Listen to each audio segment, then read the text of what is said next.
ప్రజానీకానికి ఇంత ఆదరవు కల్పించడానికే ఆనాడు కిలో ₹2 బియ్యం పథకం పెట్టాను.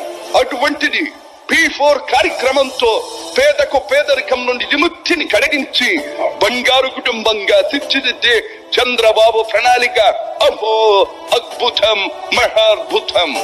హైదరాబాద్, సికింద్రాబాద్ లకు ట్యాంకు బండతో నేను సాంస్కృతిక వారధి కడితే ఆ తర్వాత సైబరాబాద్ అనే గొప్ప నగరాన్ని పుట్టించి తెలుగు నేలకు ఆధునిక ప్రపంచానికి సాంకేతిక వారధిని కట్టించిన వాడు చంద్రబాబు.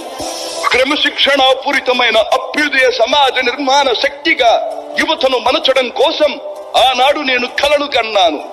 యువగణానికి ప్రాధాన్యమిచ్చి యువశక్తికి పదును పెట్టి నా కలను నేడు తీరుస్తున్నాడు నా మనవడు లోకేష్. అంతేకాదు, అధికారానికి సరైన నిర్వచనం మానవ సేవ అని ఆనాడు నేను పాటించిన నియమాన్ని నేడు గతంలో ఆచరించి పార్టీ కార్యకర్తకైనా సాధారణ పౌరుడికైనా అండగా నిలుస్తూ నా వారసత్వానికి వన్నెదిస్తున్నాడు లోకేష్.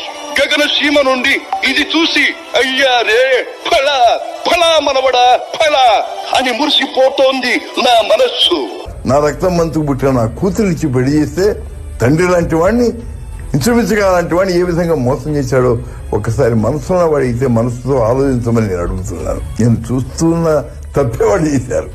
నాకు తెలియదని వాళ్ళు అనుకుంటున్నారు. I'm sorry for it. కానీ వాళ్ళలో మానవత్వం అయినా ఉంటుందేమో అని పరీక్షించాను నేను. మానవులం కాదు మేము, పశువులం.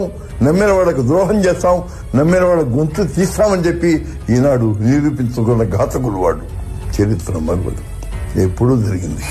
ఒకప్పుడు మరి మొఘల్ సామ్రాజ్యం టైంలో ఆ రోజు నా తండ్రిని జైల్లో పెట్టి అన్నాన్ని చంపించాడు ఔరంగజీబ్ అన్నారు.